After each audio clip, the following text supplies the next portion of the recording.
So welcome to the Center for Art in Wood. This is our Young Artist Speaker Series. We do these twice a year, and today's speaker is Ellie Richards. But before we introduce Ellie and get started, I just want to welcome you to the Center for Art in Wood and to the Woodshed programming site. I hope you're all safe and healthy and well. And before we get started, I'm going to acknowledge that we are gathered in the unceded ancestral indigenous territory of the Lenni Lenape and Wingohawking people who were and continue to be active stewards of these lands. While we recognize this land acknowledgement is a small effort, we aim to uphold Indigenous visibility and sovereignty for individuals and communities who live here now, and for those who were forcibly removed from their homelands.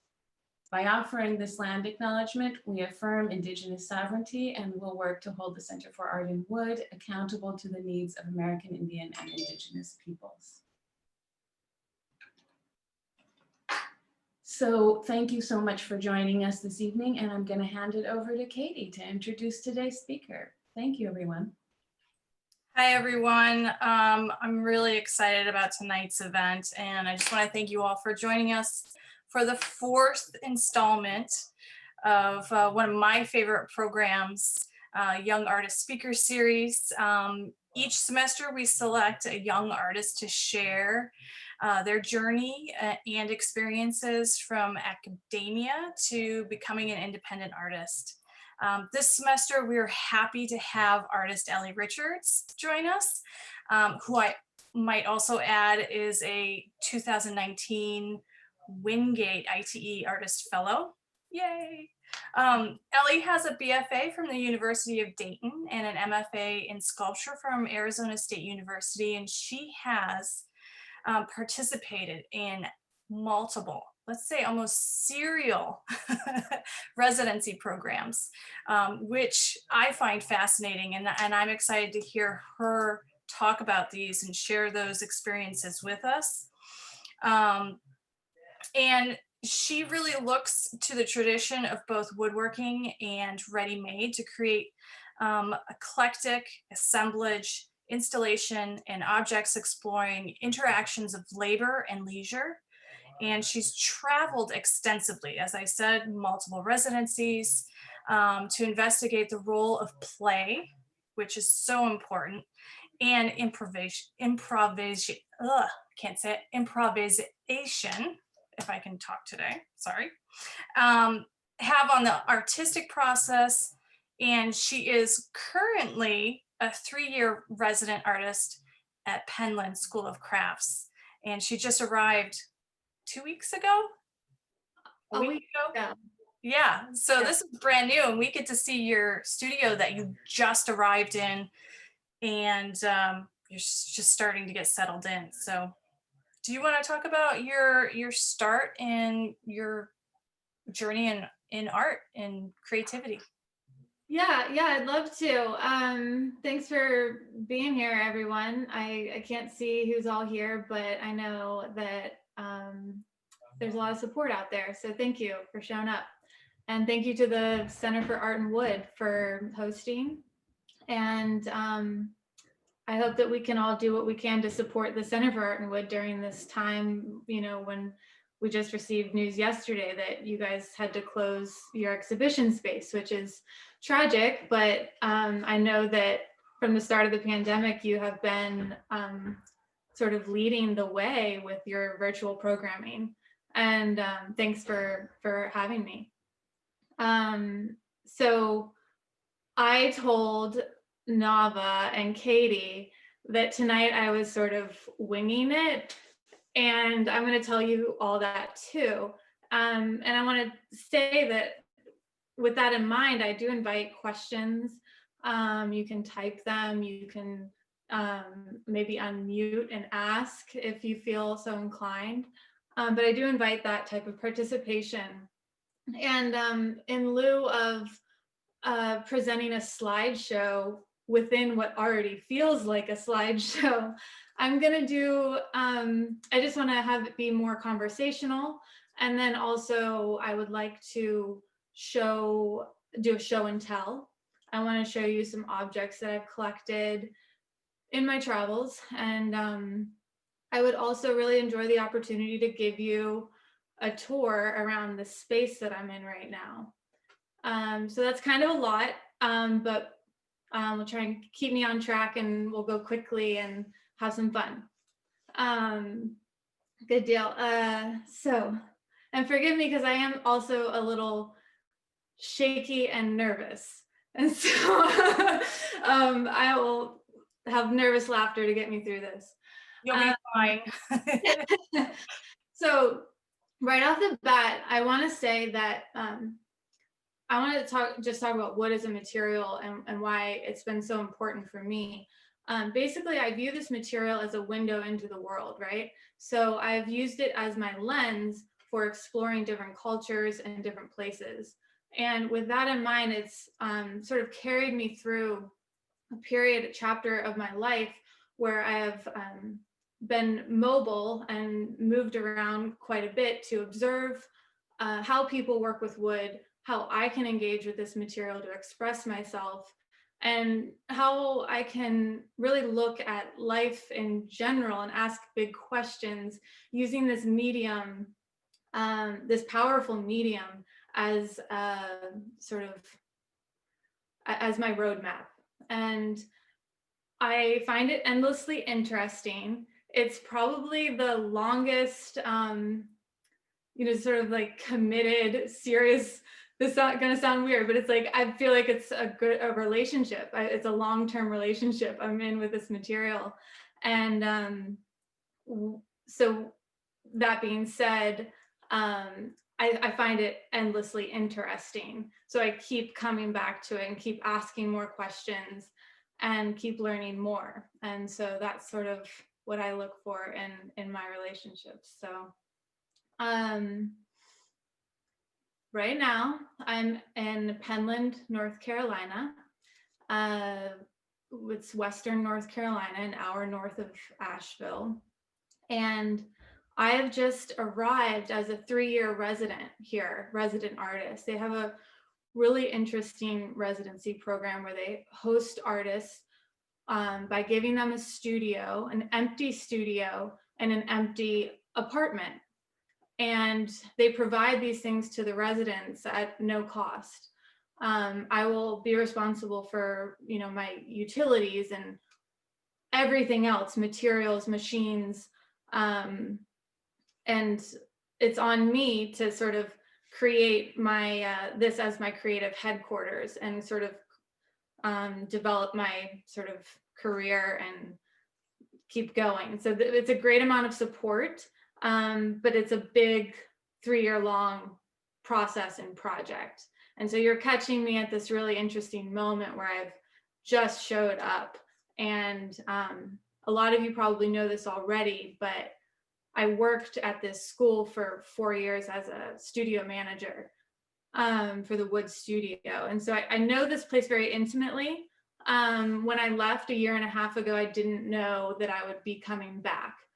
The residency program always appealed to me, but you never know with these things. So after working here for 4 years, I was fortunate to have lined up an acceptance to 2 residencies. And those equaled like almost a year of time. And that allowed me to have enough sort of gumption to leave my position here at Penland and pursue my own art career more full-heartedly. So this past year specifically has been that. And the Center for Art and Wood was a critical sort of program in that I was able to participate in the 8-week-long ITE residency, which is a fabulous program where you're put into a studio with 7 other artists. And so,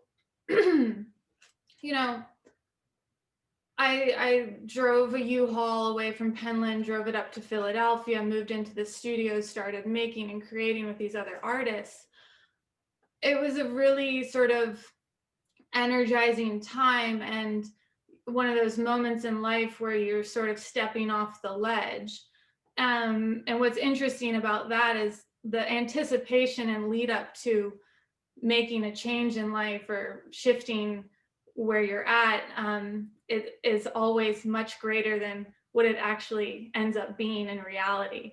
So all of the anticipation and all of the planning and prep and sort of fears subsided when I arrived at the studio in Philadelphia, and immediately was swooped up in, you know, another sort of creative culture. So yeah, I think that this talk's focus is a lot about sort of fluidity and motion in life, and like kind of using that as momentum within a studio practice. So for those who might not be familiar with the term residency, because it's going to get thrown around a lot, for me, what that means is a focused time in a specific place with the intention of making art and deepening your relationships with the people and that place. So I use alliteration a lot when I'm trying to explain myself, but it's about people, it's about place, and it's about process.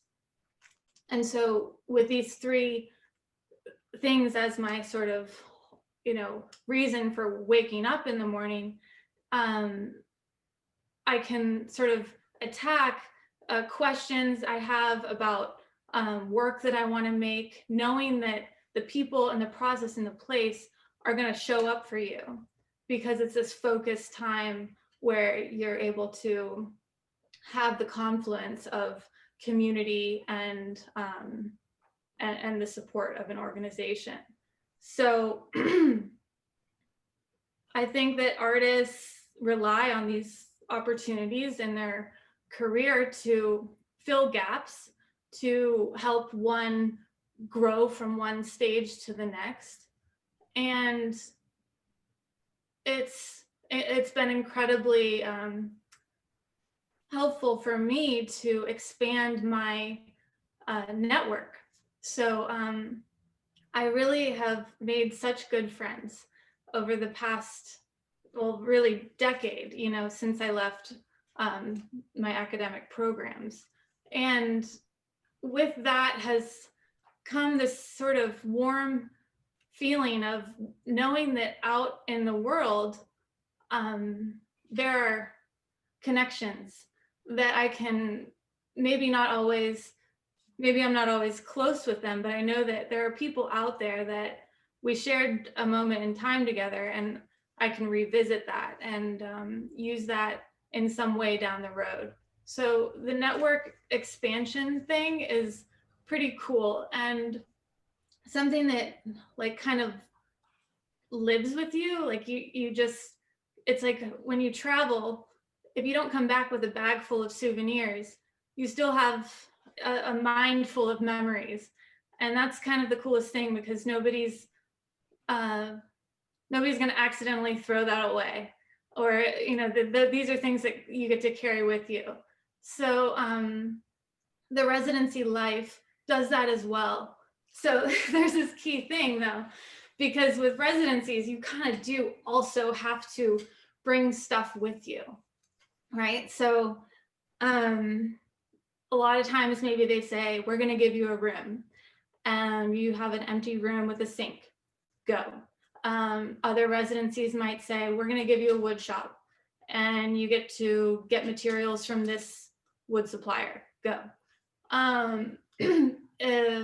So given the circumstances, it's almost like some sort of game show or survival sort of situation where you're given these set of circumstances, a particular set of time, and you have to, and you set your goals and your intentions, and then it's a race. That's the time thing with the residencies is a major factor, if you have 8 weeks versus 3 years, what will you do with that time? But yeah, so back to carrying things with you so that you can be comfortable in your process. So I have a lot of stuff and that I'm dealing with right now. So I'm in the studio, and I have for a while been kind of living light, and because I've been using my car to get from one place to the next. But it's all been a big mirage because in my mind I've said, oh, I've been sort of nomadic and I don't have a lot of things. And meanwhile, all of these sort of little moments where places where I've traveled, I've been accruing things and then also like storing them in random places like my mom's garage and her basement.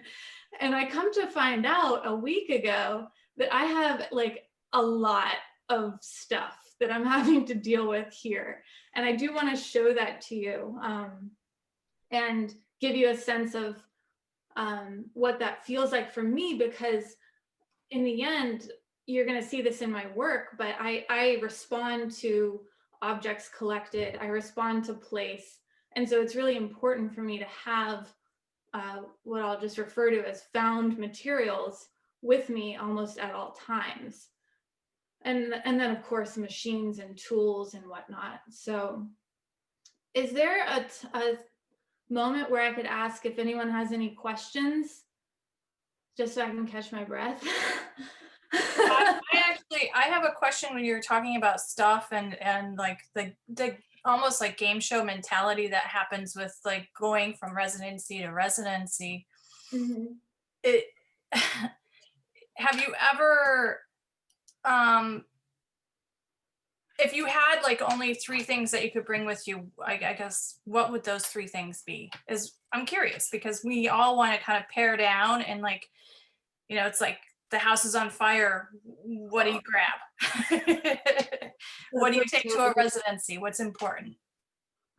That's a really good question. That's going to be hard for me to answer.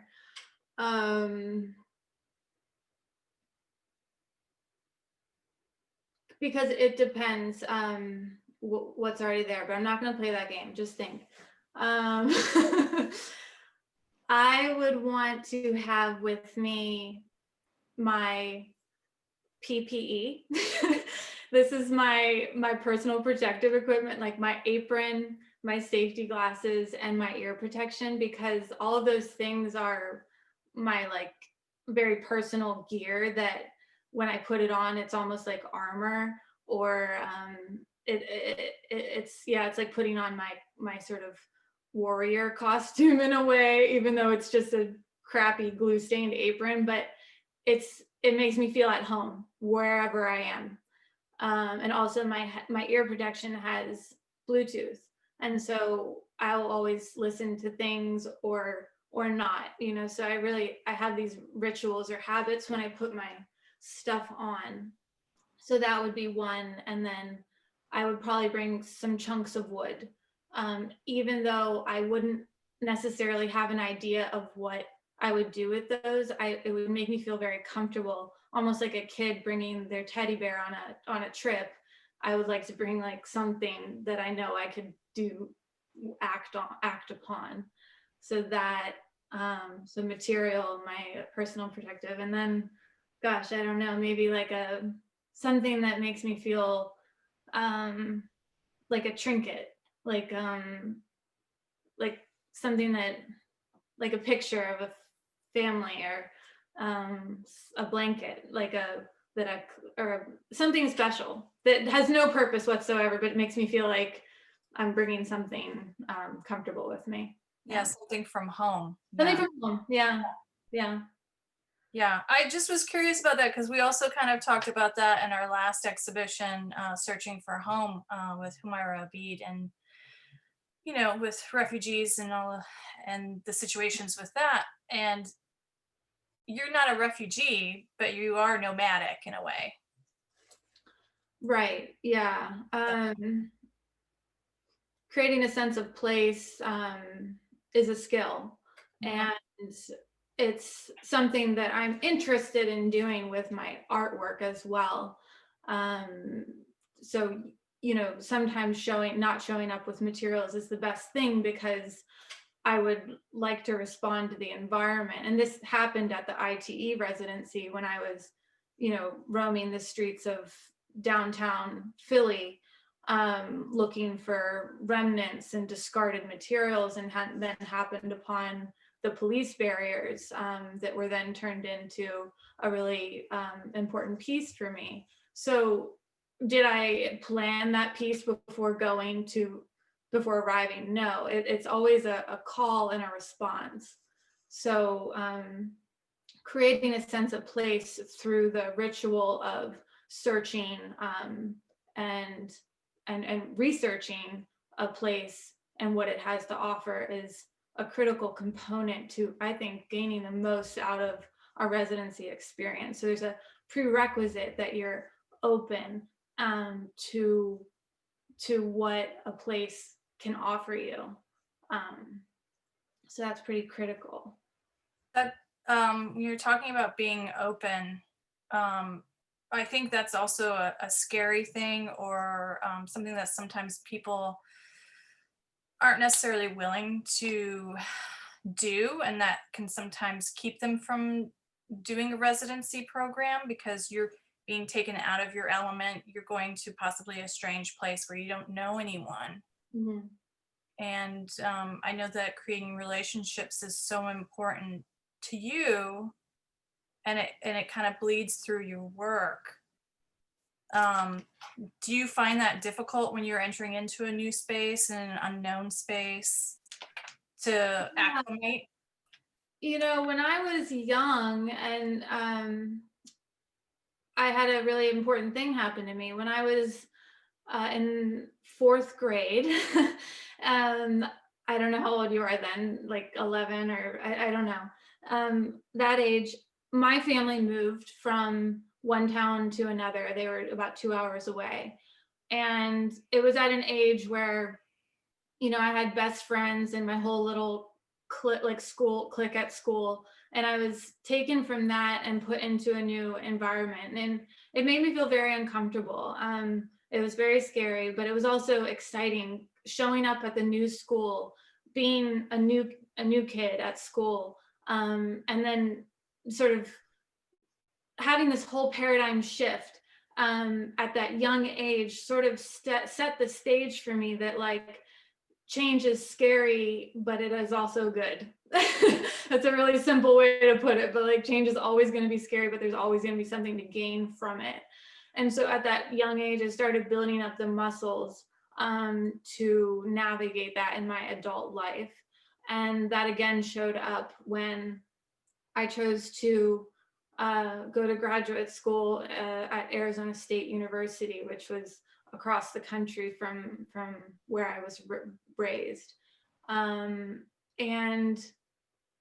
so from that sort of point, it sort of started things in motion.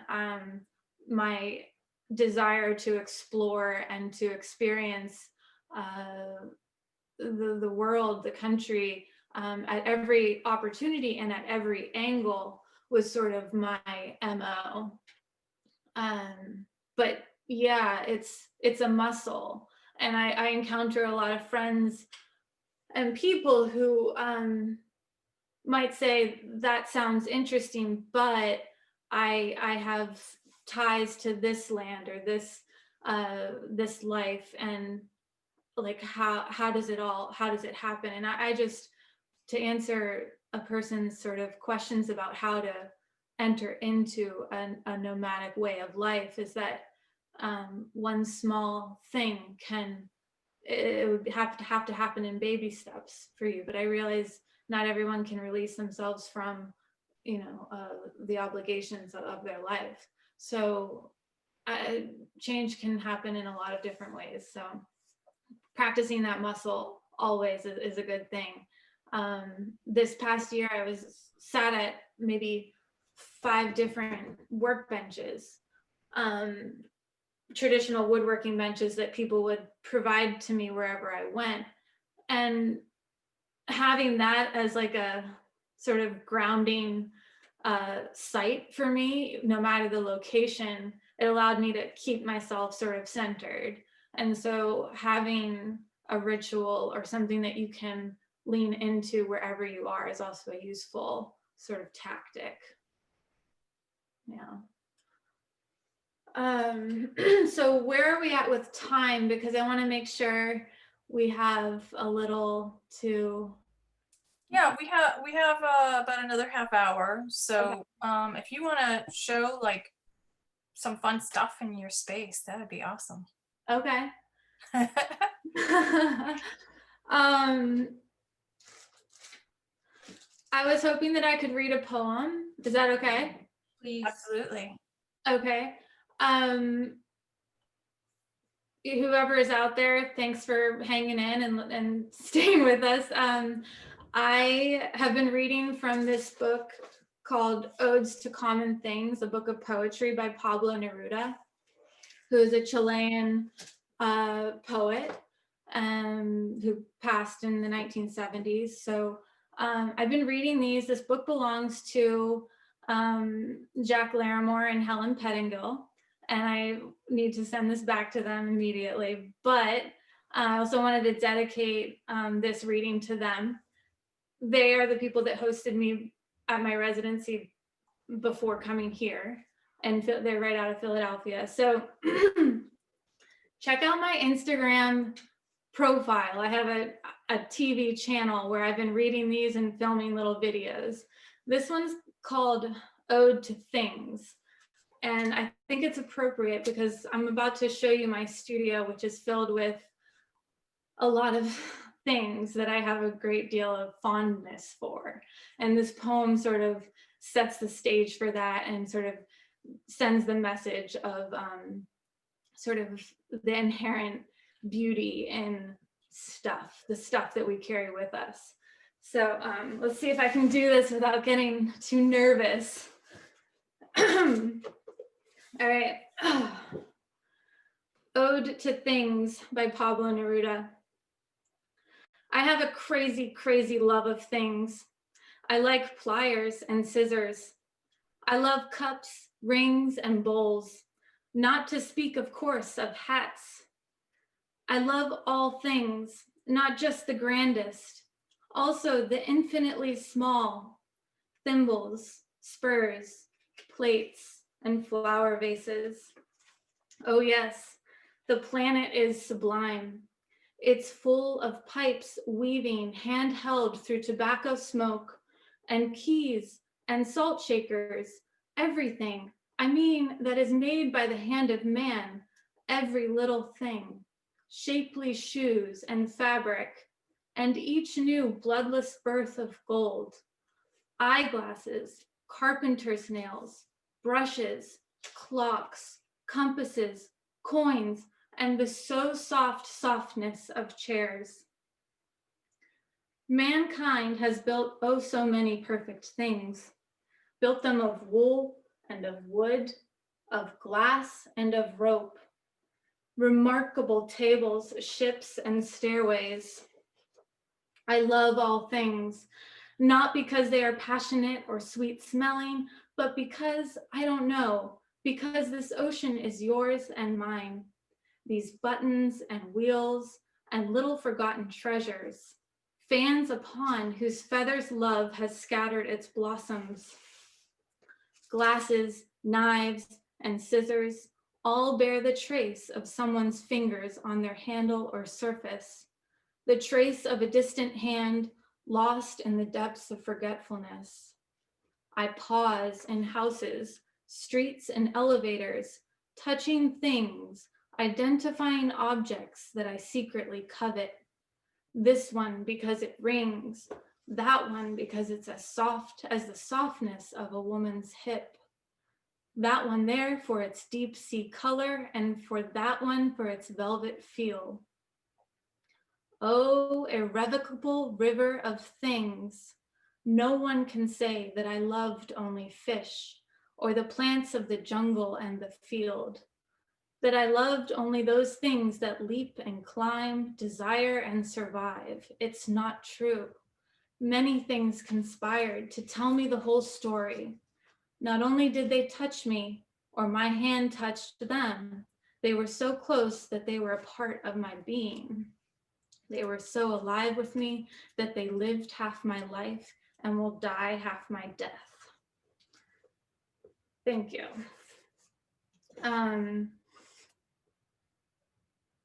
Who doesn't have a lot of things in their life?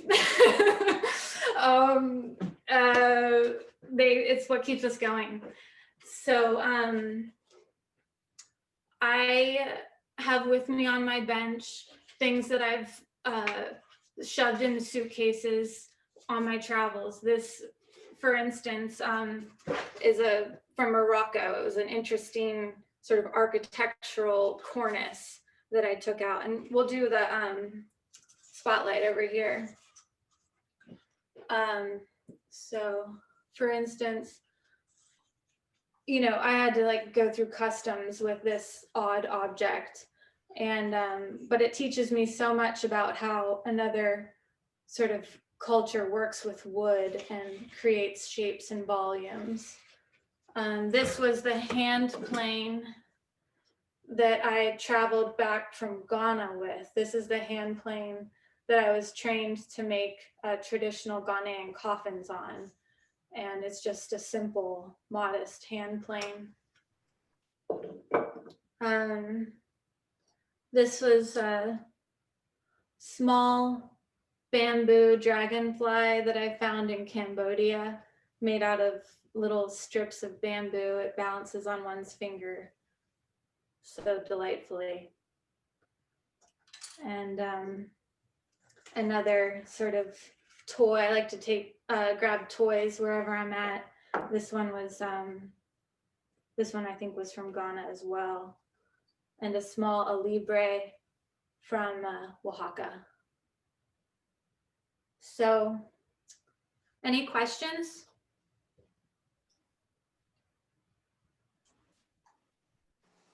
We have one from Nishay. Sorry, I had to unmute. Nishay, who's actually currently an intern at the center. They're working with NAVA on various projects. So their question is, how do you believe in what you're doing enough to apply to a residency? They're a painter, and they've wanted to apply to residencies for a while after finishing their MFA, but chicken out when they're applying. Thanks for your question, Shanae. How do you believe in yourself? I think it's more of a question of the residency is where you figure that question out. You can't ask that question before you apply to the residency, because that's what you're going to get a deeper understanding of.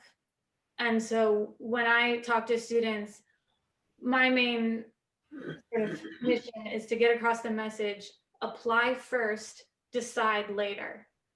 The application alone is going to teach you so much about why your work is worth believing in. So believing in your work doesn't happen passively. It has to happen through the channels that are out there for us, which are residencies, grants, and all of these things that we have to prepare applications for. I mean, I go through the paperwork and I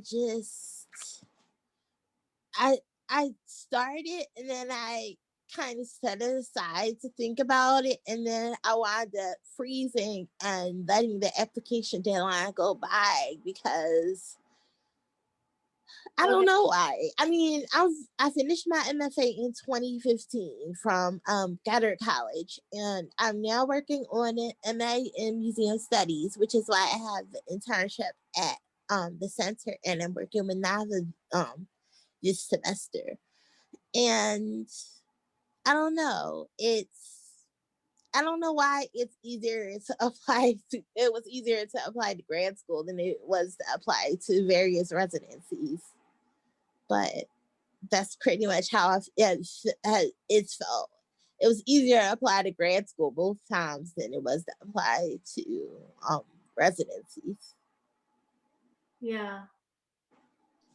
I think if you're at least getting halfway through the applications, maybe the next thing is getting yourself what I like to call an accountability buddy. So it's someone who's going to help hold you accountable for submitting that application. I'll be happy to be that person for you and like read through your applications, but it's not going to happen alone. And let's talk. Because if you're at least opening them up and starting, then it's just a matter of getting some support and something accountability buddy. That's amazing. I wrote it down with an exclamation point. That's sticking. That's a term that's definitely being coined right here and now. Right on. I'm sure it'll be one that I hear from Nava again and again every time I mention a residency that I didn't apply for. Yeah, and that's such an important tip, and I did write it down in the chat also, is always apply for any kind of opportunity, whether it's an open call exhibition, project, or a residency, or a grant. And Ellie mentioned flexing that muscle. And I think of applications and making sure that your portfolio and your resume and your statements are all flexed and ready to go is a part of this. But all that is scary. I have had this conversation with you before, Nava. I know.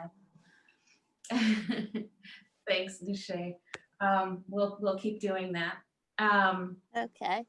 I had a question that's very similar to Scooter's about Ellie's work, and knowing that Ellie, you trained in fine woodworking techniques, but then much of your work is inspired by or involves the incorporation of found objects or sought objects. I tend to like to say objects that find you in a way, and bring their own histories and provenance and narratives to your work. And so Scooter is asking, what is your relationship with ideas and things? Do the materials generally inspire the conceptual boundaries, or does it work the other way around? Yeah, so it's sort of a perfect storm of all of those things. What is my relationship to things and materials is that it's having a curatorial eye to your surroundings and your environments. It's someone once described it to me like, where do I go to make art? How do I get inspired? And the person said to me, think of, your gut as, okay, this is gonna sound weird, like a metal detector. And when the metal detector senses metal, it starts to beep and it gets very excited. So you do that with materials and aesthetics. I do that with materials and design. When I see something I'm attracted to, I can feel it in my gut and I know that's something I need to make note of. I would like to acquire that. I would like to make note of it and store it in the archives.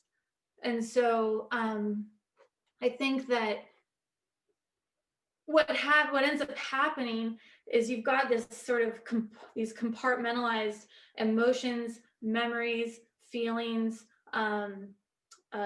colors that all begin to associate with one another and sort of create synapses and connections. And when you start to feel like maybe two of those things sort of colliding, that's when your metal detector is going off again. And you say, this is something I need to pay attention, there's value here. So I think that, and how one defines value is like a whole other thing, but like, if I feel as though value is coming down my pipeline, I'm gonna pay attention to that and then say, invite in concept research. What else is there that can help support this connection that I'm feeling right now? So that being said, there's a lot of riffraff out there, and up here there's a lot of riffraff. So it's constantly sifting, and what's falling through, what are those gems that are kind of at the bottom. Those are the things. That's my goal. So Beautifully said. Yes, that was beautiful. Thank you. There's another question from Zachary Warwas. Do you know what your first project at your residency is going to be now that you've arrived? oh, hi Zach. Oof, man. I have a lot of ideas. So essentially what will happen is I will have, I brought with me some unfinished work, and I'll do that to keep my hands busy. And that might be something more production oriented. I've been making these vessels out of wooden rings. I would like to have that to keep my hands busy, but I have a show coming up in late spring in which I'm going to be making work, exploring play through group sports. And so I'm looking at iconic implements used, like football, basketball, baseball. So I'm going to have to form a new sort of series of work. And that's sort of where my head's at right now. We'll see. Yeah, what's up? Go ahead. Go ahead. I didn't mean to cut you off. I like to have like backups, like to know, like there's always something to do, but prioritizing that will be the challenge in the next coming weeks and months. I wanted to ask, that reminds me of your long history in your work with play and the act of play. And not that your work isn't serious, because it is very, very much so, but you have that element of the kind of homo ludens, working through play and involving playfulness, and also responding to the world of play in your work. And your work was, did it arrive? It was meant to be part of the croquet show in, It did. Oh, good. Okay. So that's just one aspect, but I would love to hear your thoughts on involving play in your work. So I think that a lot of artists, most artists, rely on that sense of play when they're making their bodies of work. And so for me, it's mainly just putting a magnifying glass on that part of the artistic process. And creativity, where does that come from? Where does the energy to get up and put the two things together, like block play, stacking, arranging. This is a very fundamental, elemental experience that we have as children. Some of us have as children. So how does, like I was saying, just that energy inside that makes you say, I want to put this like this and see what happens.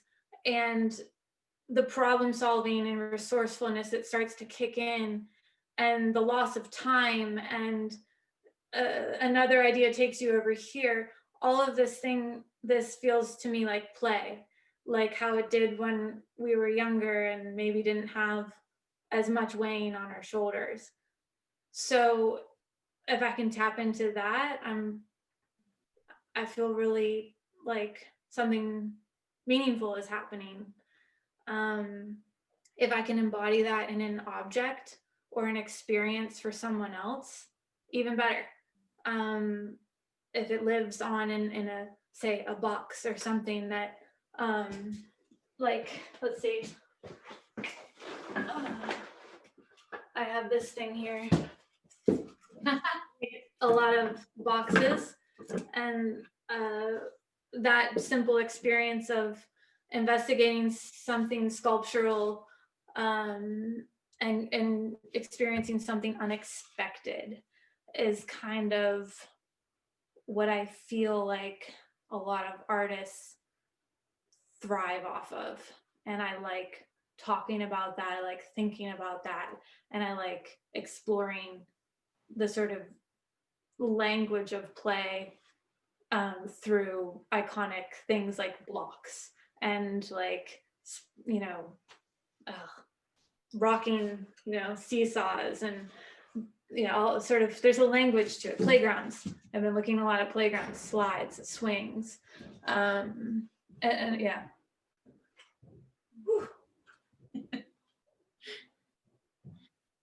I have a lot of questions, so anyone is welcome to jump in, but until you do, I'm just going to keep spouting them off.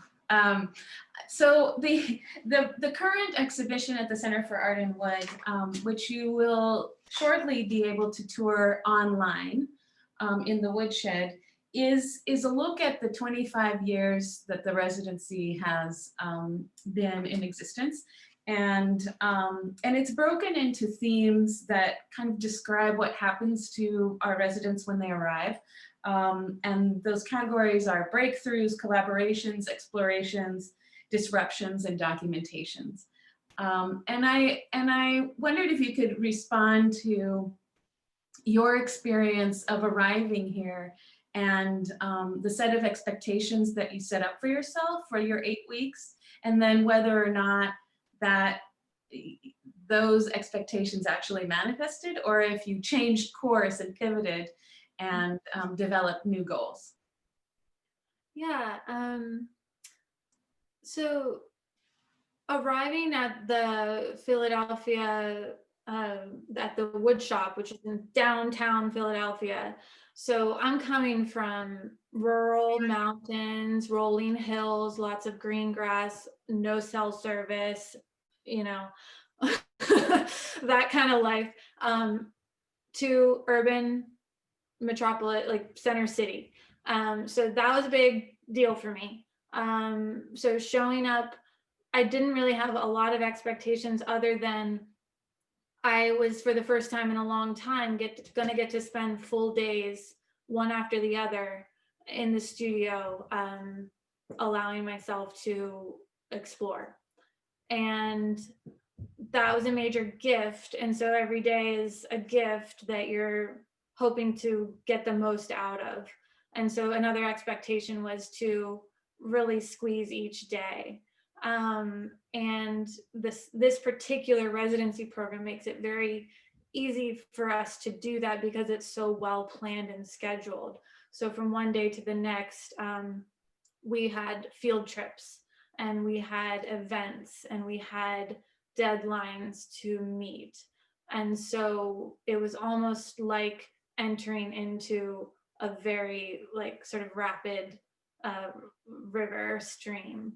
And my main goal was to be awake for all of that. And like, yeah, just bond with the other residents and do weird stuff in the studio. So yeah. That sounds intense. And you want to know what's up, Danae? Sorry. Nishay. Okay. It sounds intense. Like describing all of that sounds like makes me feel like I would need a nap in between. You know, yeah, that came later. Yeah. I also had this idea in my mind that I was going to a residency and it would be like this sort of, I'd be a little bit more isolated and have a lot of time to think for myself. But this particular residency is very communal, group oriented. So I had to sort of chuck that idea out the window and just say, look, like, this is what this is about. Don't try and swim against the current. There will be time for that down the road. And I had to sort of trust that and let other people's energy like help me through when I was feeling like I would like to take a nap now. Yeah. I have a question. Hi, Ellie. I'm a big fan, Hi, super fan. I was wondering if you could speak to the time in between residencies, especially this more recent time where you probably had to adapt your work quite a bit. Do you think that will inform your work now that you're back to having a wood shop again? Oh, I love that question. Thank you. You look great. So Tim was a good friend who just finished the MFA program at San Diego State University, and he was my studio mate for my semester there as a Wingate resident. And he has given me the opportunity to talk about the time in between residencies. And I'm going to just go ahead and speak to basically when pandemic hit, all sort of residencies and things like that sort of started canceling out. And there was a moment when I was thinking I had to come up with another sort of approach to this period of time. And that could have been, this will happen again in life where things come to an end and you have an open space. So what do you do with that open space? I got really lucky. I reached out to people that I had been given their contact info, and basically it suddenly wasn't important to make work from like March on. I had no desire to go into the studio and make weird stuff anymore. It just suddenly was like, this is not what this is about. So in a sense, everybody entered into a residency starting in March and through the summer and even now. So it then, my hands still wanted to be busy, right? So I really invested energy into like labor and chores and I sort of had the opportunity to tend to land this past summer on Jack and Helen's property. That was a very healing experience. It allowed me to process what was going on in the world and also allow me a period of time to rest. And that has been, that is the most important thing that happened to me this year, was having the opportunity to rest. So what do you do in between residencies? Maybe it's finding a way to give your mind respite and to meditate or lose yourself in menial, laborious tasks that allow you to still have your freedom of mind, but put your body into something that doesn't allow you to dwell on something that might feel kind of crappy otherwise. So that's how I did it.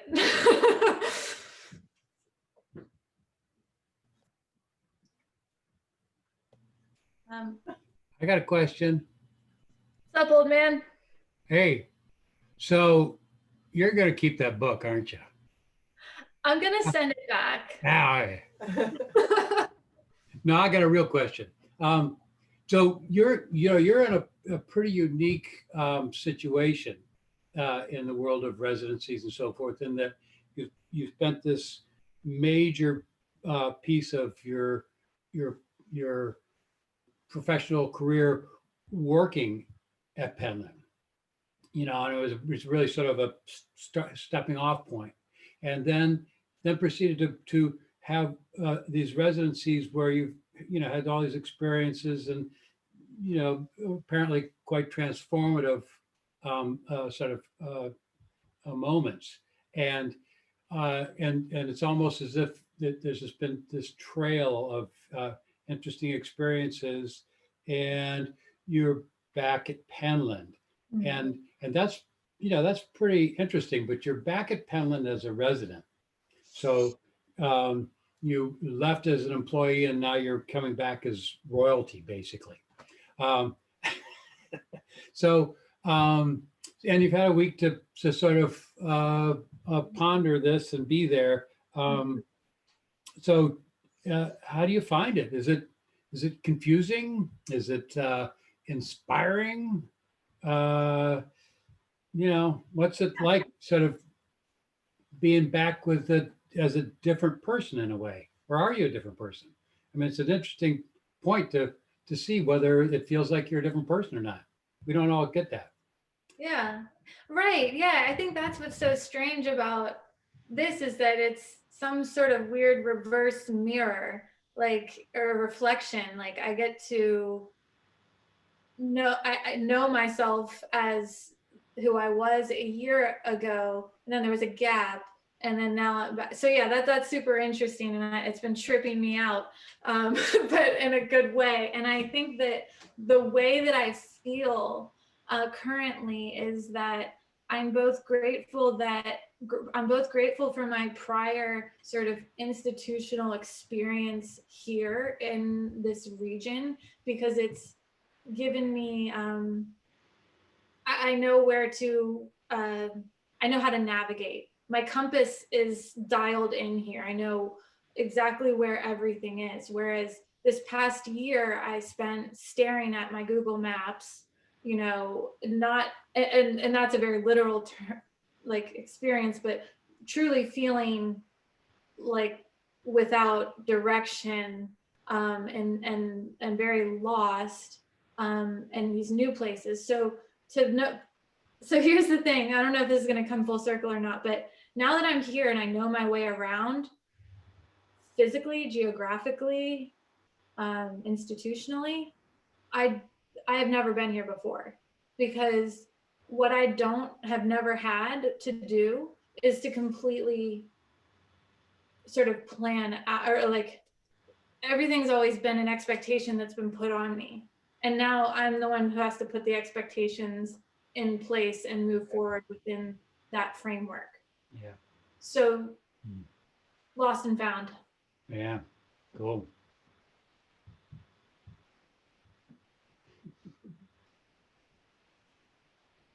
And Jack and Helen are the folks I stayed with this summer, and they're amazing. And I thank you guys. They helped me move to North Carolina. So, and I have some of Jack's bandsaw in here right now too. That You got what? I have your bandsaw. I stole your bandsaw. Books and bandsaws. Amp it down when Ellie's around. Does anyone else have any questions for Ellie? I have a stupid question. And this is, why did you gravitate towards working with wood? I think because it doesn't really cost a lot, and you can do a lot with it. You can like work with it directly. Like what you see is what you get. I really like that direct relationship, and I like not having the pressure of preciousness. So like my friend just like dropped like $4,000 on a bunch of silver and is going to make this immaculate piece. It's going to be amazing, but I just can't work that way. So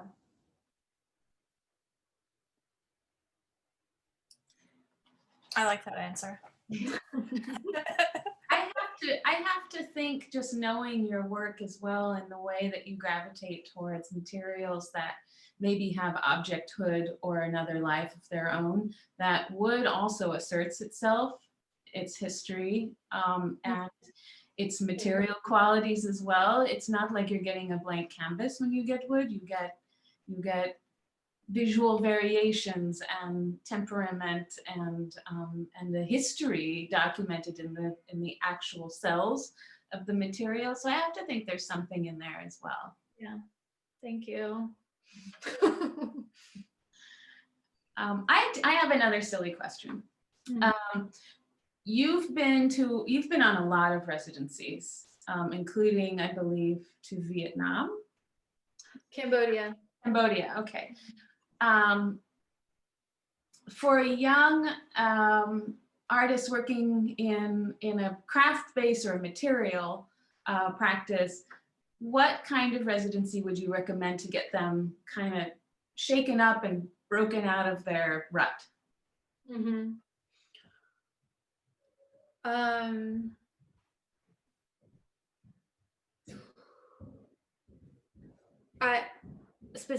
I recommend getting in touch with Jack and Helen, number one. And number two, I also recommend the Vermont Studio Center as a really great residency for people of all mediums. And even fine woodworkers can go and have to deal with working with, ratty old chop saw and, a room, but some really cool things are going to happen. And there's just no hierarchy of medium or expectation of craft in that sense. So a very egalitarian organization, and I recommend them to look into that. Yeah. Excellent. Yeah. Well, Can I ask a question? This is Tom. Hi, Hi, Ellie. hi. I wondered if you could talk, just focus in a little bit. I see the edge of a broom behind you. And I'm wondering if you could talk a little bit about the broom project, how you got started and what it is to you, just as a sort of an example of a particular project you've done. Yeah. Thanks, Tom. I started collecting brooms in some of my travels as again, as a window into what life is like there. So for instance, everybody has to clean up their surroundings. It's a daily ritual. It's a very banal activity that somehow we're all are wrapped up in regardless. I mean, except for the elite, but like a lot of us are like picking up brooms on a pretty regular basis and not even thinking twice about it. So when I see this happening in other places around the world, it was a very different experience. Like for instance, this is a broom from Ghana, and it's just tied together with a little string. But the way that one sweeps the whole body is very different than when you're holding a wooden stick. So that, and like who is doing the sweeping there? The women are doing the sweeping there, and only the women. And like, what are they sweeping? The dirt floors that, are their floors. And what happens when they sweep? Beautiful patterns in the dirt start to emerge. And there's just so much there. And it's just such a forgotten, sort of disregarded act of labor. And then these are quite popular in Southeast Asia, where there's this really, I don't know if we can do the spotlight, this sort of weaving that happens with plastic material that's like kind of recycled in a way. And like you can see here, it's like made out of duct tape. And so this is just a really low brow material, but an exquisite form and very functional. And I love sweeping with these on concrete floors. And it's bad luck to hang a broom or to drop a broom on the floor.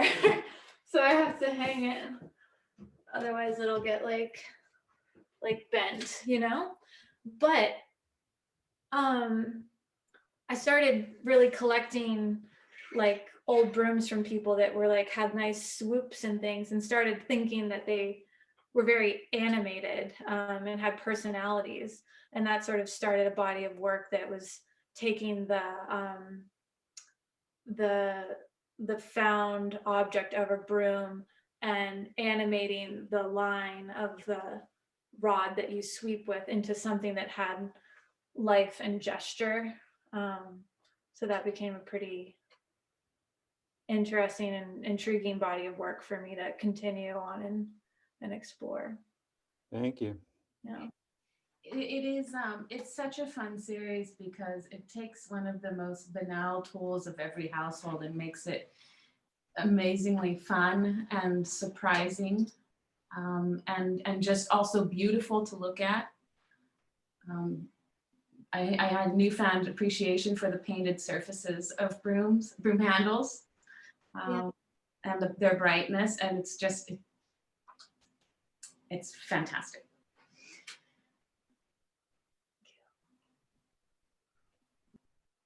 So question, Yeah.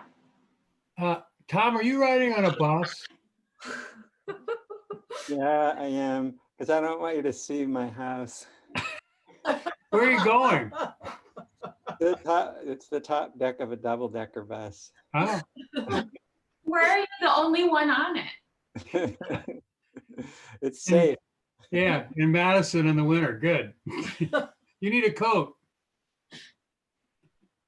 If anyone's up for it, do you want me to take you on a spin around the studio and then we can wrap it up? Yes, that would be excellent, Ellie. Yeah. Okay, it's gonna be really like you might get dizzy because I'm just using my iPhone. So we'll switch to Spotlight. Excellent. Thank you.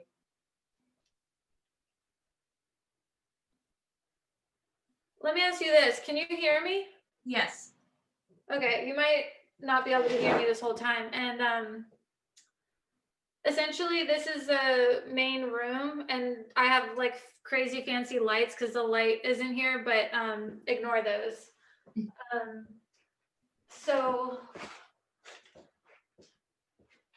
this is like gonna be my machine room. And so I'm gonna have like all the machines clustered over here.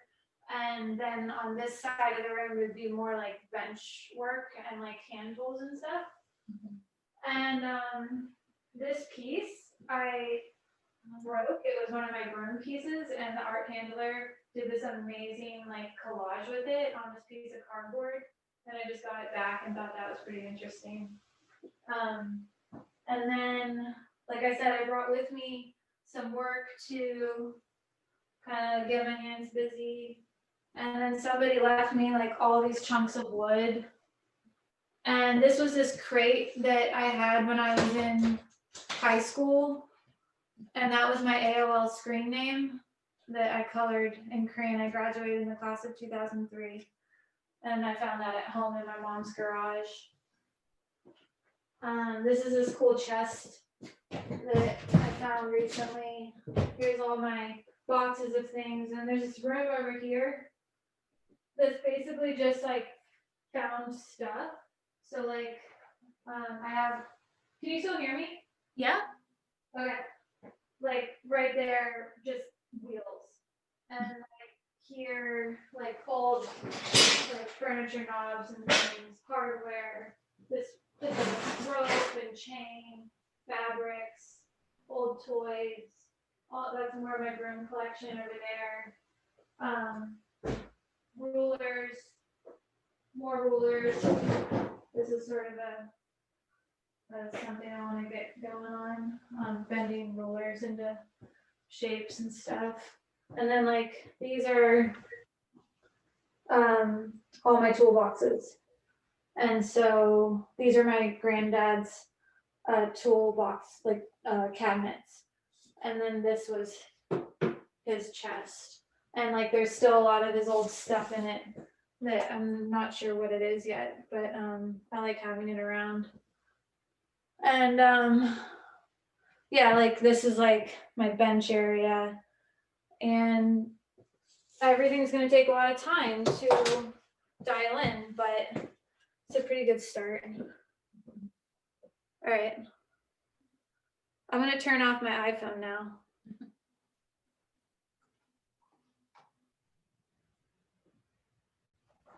All good? Yep. Yeah. Okay. Yeah. So thank you. Thanks, Ellie. This has been so great, and I'm so glad to have a glimpse into your into your new workspace. There's a puppy. There's a puppy. And there's a Hi, puppy. Rudy. Mhm. Oh, so this was such a huge opportunity for me to say, this is where my bench is going to live, because I'm really interested in pursuing more virtual experiences during this time. So I'm going to be teaching a workshop through Woo, which is a workshop of our own, and that's going to be on tools.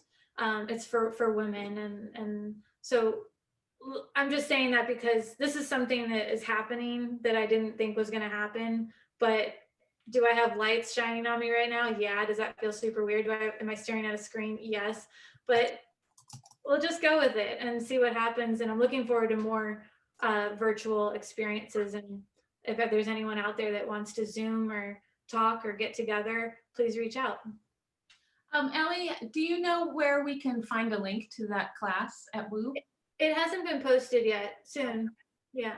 Do you have a date? December 10th. Okay. Yeah. I think Pam has a question. I just have a quick question, Ellie. I was wondering if anything ever became of the collage project that you had done that we posted at the Furniture Society about taking the magazines and mixing them in with maybe with your drawings. If anything, if you've like pursued that more, have you gotten any response from it? Is it something that you're going to continue doing? Yeah. Hey, Pam. I really want to do that. I want to do that. Basically what it was an exquisite corpse project where people were taking magazine clippings and pairing them with furniture. So like, if you can imagine like a fine woodworking chair with like a parrot growing off of it, or so it's just sort of melding of two unrelated things or more. And I think it's a really interesting exercise to help people break free in the process of designing furniture and thinking through design in general. And so some of the courses that I want to design and implement have to deal with the brainstorming process and how to sketch, how to make models and maquettes without feeling tied down to a particular idea, but having like a sense of play and openness. So I am interested in and have plans to utilize that specific exercise in the greater scope of bringing people together to talk about how to think outside the box and be free creatively. Great. Thank you. Thank you. We have 2 additional questions in the chat. Ellie, do you have time?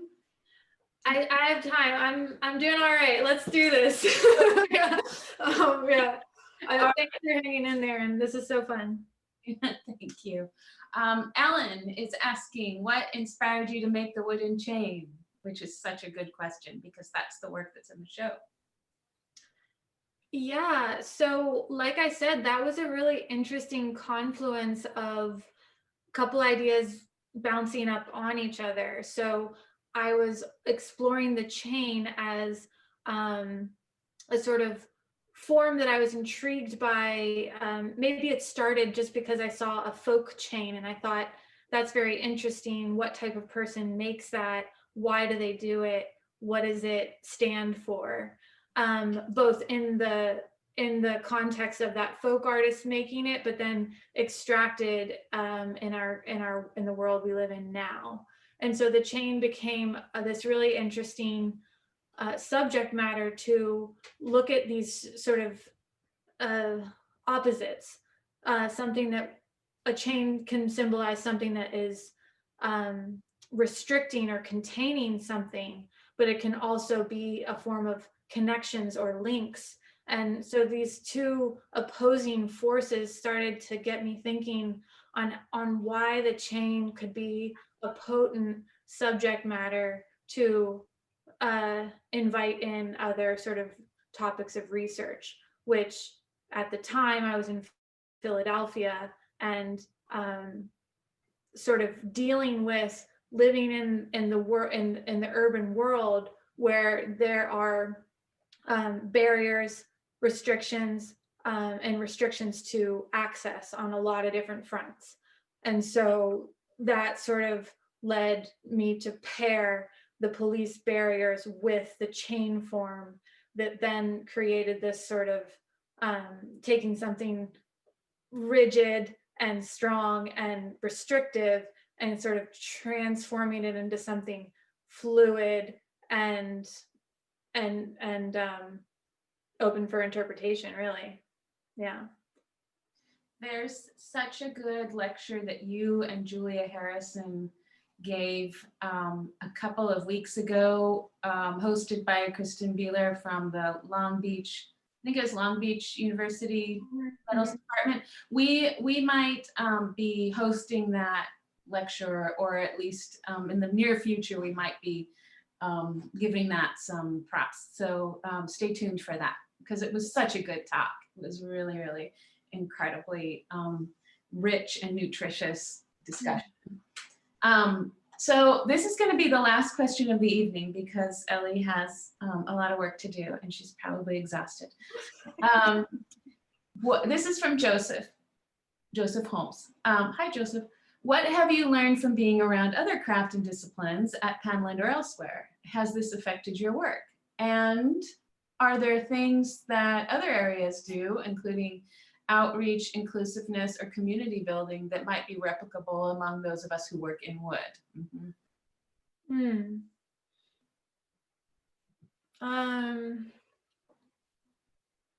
What have I learned from other sort of craft disciplines here? That's a pretty big question, and I honor it and respect it. But I don't want to shortchange it, because I don't want to say something that's like, I don't know, inconsiderate. But sorry, copying out here a little bit. Craft for me is so many things. And when I'm making lately, what I've been doing is things have been popping into my mind that are like, craft is ... And it could be, craft is waiting for the glue to dry, or craft is putting a shim underneath a chair. I'm trying to figure out what craft is all the time. And I think that being around other people just enhances that conversation and what's coming in for my own understanding. But I want to start a project that's like, craft is ... and what is it for you? And then in terms of using craft as a way to form community and inclusivity and reach wider audiences, I would direct you straight to Crafting the Future, which is an organization that was recently founded by a couple of Penland artists, and just looking to expand opportunities for underrepresented folks in the craft field. We want to widen it and make it look like as diverse as our country is. And so Crafting the Future is driving support for those opportunities through fundraising. And wow, what a great way to connect with people and get involved in something grassroots. So yeah. Similarly, for wood and furniture specific folks, I also recommend the Furniture Society's new initiative, Craft for a Greater Good. And I can definitely share those resources with Joseph separately. But thank you for mentioning Crafting a Future.